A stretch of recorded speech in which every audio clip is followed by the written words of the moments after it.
Hello,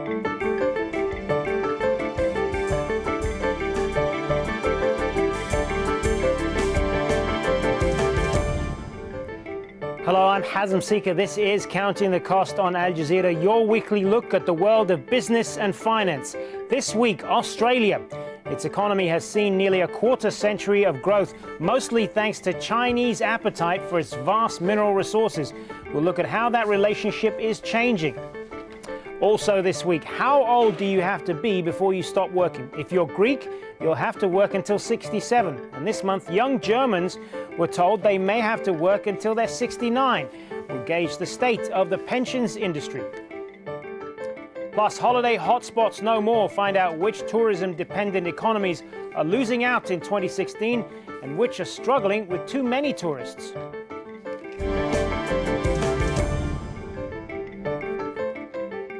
Australia, a vast continent rich in natural resources. Its economy is enjoying the longest expansion in the developed world, 24 years and counting. Much of that boom was built on exports of commodities like iron ore to China. It's a big reason why Australia has not suffered a recession for so long. Australia is, in fact, China's largest trading partner. But China's economy is changing from manufacturing to one more focused on domestic demand. Chinese buyers are also on the hunt for foreign assets. Earlier this month, the Australians blocked 2 Chinese bidders from buying Ausgrid, a large power generator. And tensions over the South China Sea have also complicated the relationship. Well, joining us now is Brendan Rinn, KPMG Australia's chief economist. Thanks for joining us, Brendan. I want to ask you, first of all, what effect is the overall commodities boom having on Australia's long-term economy, and how is it adapting? So the commodities boom had a substantial beneficial effect on Australia, particularly through the investment cycle, where we were benefiting through major infrastructure projects that were occurring during that time. Now, those infrastructure projects and investment activity within the mining sector in particular is now starting to wind down. And so we're starting to see a slowdown in that investment activity, and therefore the employment associated with that sector is starting to come off a little bit. But now we're transitioning into actually the production phase of that commodity cycle, and that's having a substantial benefit to the Australian economy. We're seeing at the moment that exports are contributing quite a healthy component of Australia's overall growth rate, and that's only going to continue. That growth is being driven by volumes, not necessarily by prices. And at the moment, we're also seeing the benefit of LNG coming on stream. So LNG exports through Gladstone and also through the Gorgon project in Western Australia are also starting to bolster our net export position as well. Well, a great deal of Australia's economy has depended on China up to now. And if demand from Chinese markets starts to slow down, where does Australia go for markets after that? How does it adapt to that? Now, as the Chinese economy grows, and the Chinese government is looking to reposition the performance of the Chinese economy such that it's more consumption focused and import substitution focused, what Australia will be looking to do is to try to harness those opportunities and really export our services into the Chinese economy so that our tourism services, so that we can attract more Chinese tourists, our education services, as well as our professional services being brought directly into the Chinese market. Of course, they say in Australia it could cost the economy 3% of GDP over the next 5 years. With more wealth going into the hands of the richest people, that ultimately is not going to be good for the long-term growth of the economy. So they say. Just want to know, what are your thoughts on that? Well, my understanding is that the measure of income inequality, which is measured by a component called the Gini coefficient, Australia stands in pretty good stead with regards to our income dispersal. While there is a growing differential between the haves and the have-nots, it's by no means as stark as many other countries around the world. How we try to deal with that is also through our tax and transfer system.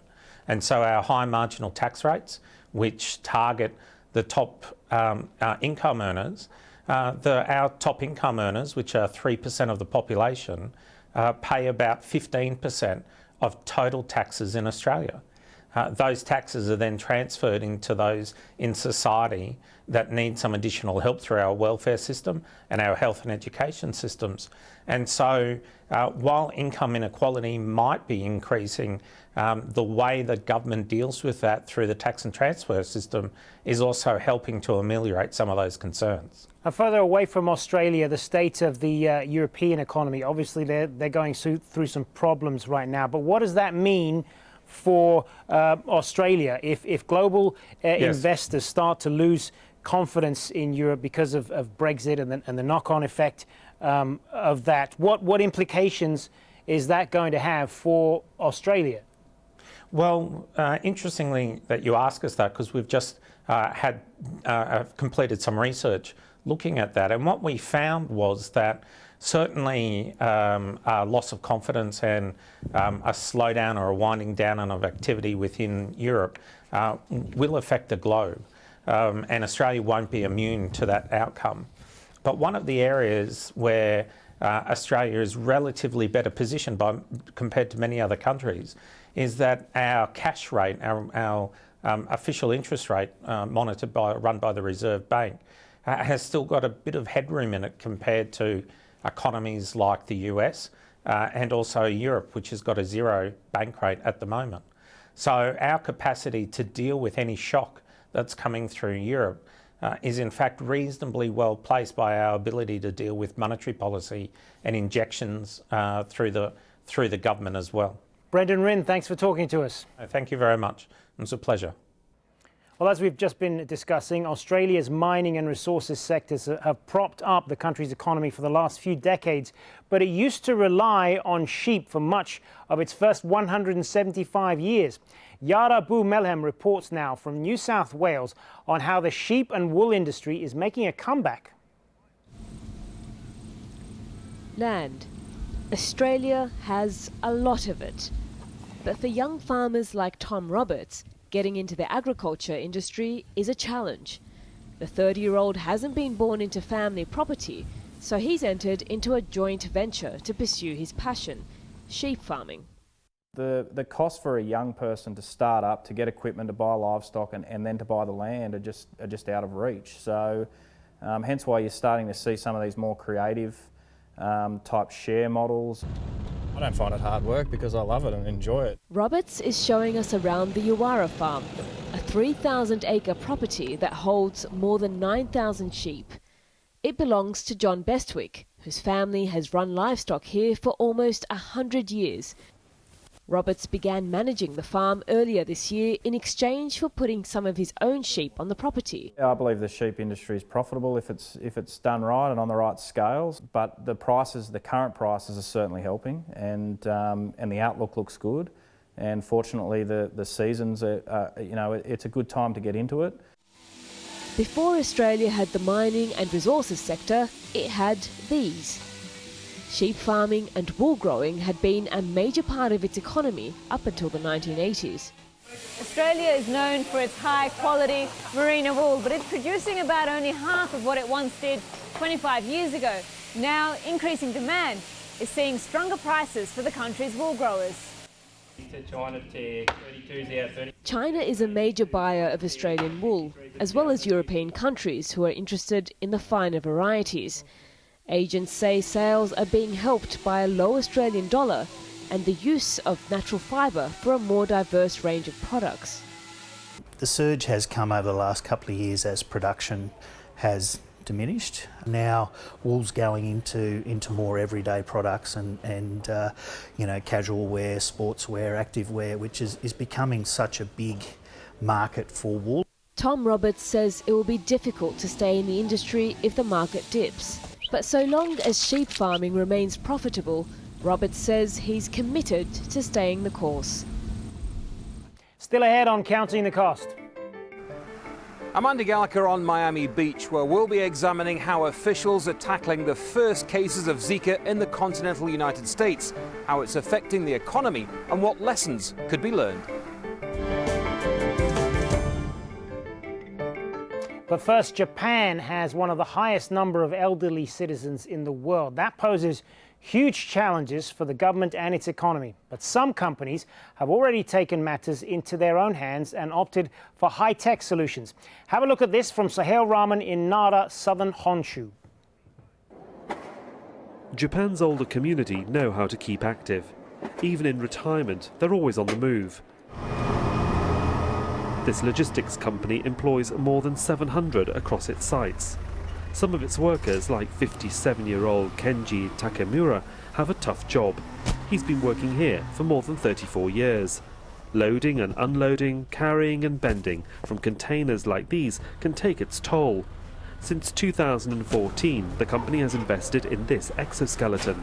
It takes the strain off Kenji's main joints and supports him in his tasks. The burden on my legs and back has been lessened by half, and I can do the same work over a long period of time. I hope I can continue for 10 more years.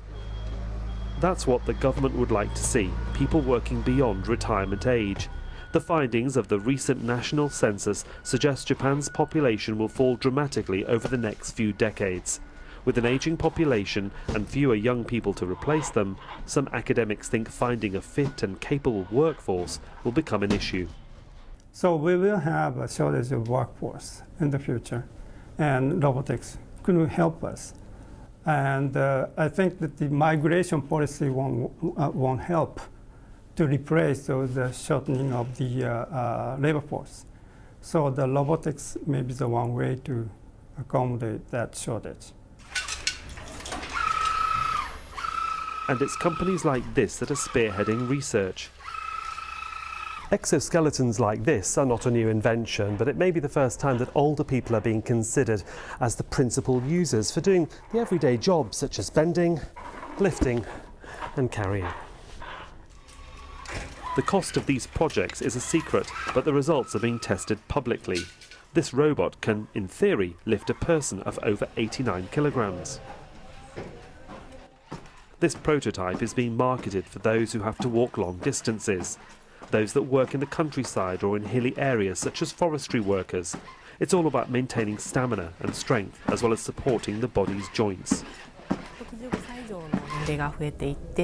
More people can work with the assist suits. People can continue working longer, and the devices can allow people who do not have enough physical strength to work again. That's what Kenji wants, to continue working beyond his retirement age.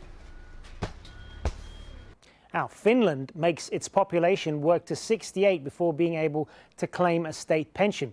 If you're Greek, you'll have to work until 67. And this month, young Germans were told they may have to work until they're 69. Even in Australia, there's a proposal to increase the retirement age to 70. For the past decade, governments across the developing world have been cutting the pension bill by increasing the retirement age. That's because people are living longer and birth rates are declining. But that's not all. The pension funds themselves are facing a lack of places to invest. Well, joining me to discuss the pensions crisis around the world is Tom McPhail. He is the head of the retirement policy at the UK-based financial services group Hargreaves Lansdown. So, Tom, how is all of this going to affect our children? The challenge for our children will be to start saving early enough to make a difference when they get to retirement, to have enough money to live on. There are different challenges for different cohorts of populations, people already in retirement, people approaching retirement. But for those younger generations, the challenge that the British government is focusing on at the moment is getting them into pensions early and then getting them into the savings habit early. If we manage that, then the problems that could otherwise manifest themselves in 40 years' time will be solved. So in terms of reforming the system then, are governments really on top of this, and are people and businesses doing anything about it? I think to a large extent governments, businesses, individuals are playing catch up because whilst this is a problem that has evolved over decades, people's expectations change quite slowly, and so they haven't really got to grips with the fact that the scale of this challenge. And The problem you have is once someone's got into their 50s, it's almost too late to solve it. It's too late to start investing money and saving money to provide them with a pot of money to live on in retirement. The best way to challenge this is to get people to save money and to put it aside when they're in their 20s, to invest it, to make it grow. If you do that, you get a big pot of money at the end. But what we are seeing as a consequence is that governments having to make very rapid changes to public policy. We're seeing businesses having to pour more and more money into pension pots. And for individuals, we're seeing them having to work later than they'd expected, or perhaps retire on less money than they'd expected. They're having to take responsibility for this challenge now, as governments and businesses increasingly push this problem onto them as individuals. So what are we looking at right now when you look at the demographics at the moment? The population, the global population is aging, as we were saying earlier. Are we looking at a real ticking time bomb that has implications for the global economy a whole generation from now? Hugely, and you're absolutely right. And it's different for each country. So, for example, here in the UK, the population is aging, but we actually have less of a problem than many other Western developed economies. Italy, Germany, even America, they have greater challenges than we have. And of course, Japan is the epitome of this problem, where you've got a very well-developed economy, very well-developed population, but a rapidly aging population. So as a world, we can look at Japan and see how they are tackling these problems, because they're ahead of the rest of the world. You've got other economies, though, around the world, Saudi Arabia, India, for example, where you might have younger populations who are perhaps embarking on this same road that we've seen in Europe and Western economies, where the population is becoming wealthier, healthcare is improving. You've got a young population now. Fast forward 20, 30, 50 years, and that young population will be reaching retirement. So then you've got demographic questions about how you're going to pay for that. What will the size of the population in work and paying taxes look like for those economies then? These are the questions those governments have to wrestle with.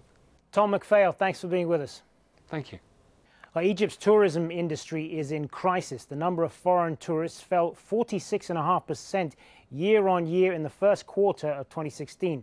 But it's not alone. Tunisia saw tourist arrivals drop over 18% in the first quarter. That's according to the UN World Tourism Organization. And Turkey's tourism sector contracted sharply in the first 3 months of 2016. Portugal and Italy are shaping up to be the biggest winners, though. In Italy, the number of people visiting this year is already up on a record 2015. And some local authorities are even thinking about limiting tourist access. So to discuss the changes in the travel industry and the new hotspots, with me is Kinder Shabib. She is the lead analyst with Euromonitor International, and she joins us from London. So I want to ask you then, what have been the main trends within tourism this year as you see them? Well, this year we've seen a shift from, traditional destinations in the Middle East and in Europe to new destinations in Southern Europe in particular. So there's no doubt that the attack in Paris and the situation in Egypt, Tunisia and Turkey have made tourists choose more safe destinations, such as Spain, Portugal, Greece, for example, who are really gaining in tourists this year. And we could talk more about the impact that this is having on the economies in these countries. But these numbers, are they based on hotel booking and flight bookings, that sort of thing? Yes, absolutely. We base ourselves on the economic indicators, such as the loss in occupancy rate, but also number of flights, number of passengers per flight, but number of tourists in those destinations. So what are people looking for now when they travel? I mean, you mentioned obviously security, a big concern. I mean, how does that affect the type of bookings that they make, though? Are they more inclined to go for the kind of the smaller hotels? Do they go to places like Airbnb, that kind of thing? Absolutely. This is a trend that we've seen this year. So obviously safety is now first, and they are willing to pay more and to even travel a longer journey. But as you said, we've seen a shift from international chains which are often the target of terrorist attack, to more independent hotels, and as you said, Airbnb or HomeAways, our company, which has really seeing their revenue booming this year. You mentioned earlier some of the places where people are shifting to. What are the countries and the places that are benefiting from that? So particularly Southern Europe and the US. So Southern Europe, you have Spain, who've seen an increase of 20% in revenue from January to June this year. All this due to positive effect of tourism flow. But this is also the case for Greece. We've seen an increase of 10% in terms of arrivals. And now if you look at Italy, they have more tourists than the capacity in most of the cities, key cities and key islands. This is also the case for a lot of Southern European countries, but also countries such as Sri Lanka, which have seen a revenue an increase of revenue of 20% just the first quarter of this year. So those countries have obviously benefiting from safe environments, secure environments, but also cheaper alternative. And of course, security is just as big an issue for Middle Eastern travelers. Where are they going to now? What are the trends there?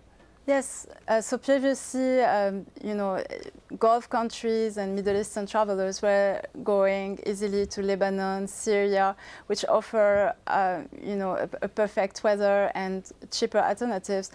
But now, not only with the conflict in Syria, they cannot go to neighboring countries such as Lebanon, but also you've seen a ban in terms of Lebanese going to the Gulf. So now, in particular, Gulf tourists are looking for other markets, such as the UK.